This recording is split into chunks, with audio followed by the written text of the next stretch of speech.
యొక్క దుర్మార్గమైన మాటలు, నీ యొక్క అహంకారపూరితమైన మాటలు మాకు నేర్పరా.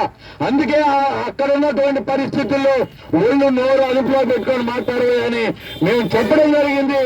అదే పద్ధతుల్లో ఈ ప్రశాంతమైనటువంటి సమ్మె 17వ రోజుకి వచ్చింది. ఈరోజు 17 రోజుల నుంచి ఈ సమ్మె జరుగుతూ ఉంటే ఈ రాష్ట్ర ముఖ్యమంత్రికి తెలియదని నిన్న చెబుతున్నాడు బొత్స సత్యనారాయణ చెబుతున్నాడండి.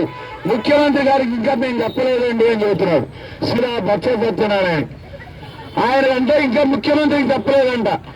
అందువల్ల ఇవన్నీ నాటకాలన్నీ ఈ మహిళా మనులు వీళ్ళేమో పిచ్చేవాళ్ళు కాదు. వాళ్ళు ప్రజలందరిలో తిరుగుతున్నటువంటి మహిళలు, అంగన్వాడీ టీచర్లు సేవా దృక్పథంతో ప్రభుత్వం చెప్పిన పనుల్లో చేస్తున్నటువంటి ఈ మహిళలు వాళ్ళని మాయ చేయాలని, మోసం చేయాలని ఏదో తిమ్మిని మమ్మీని చేసి మరి నిన్న మాట్లాడాడు బ్రహ్మ.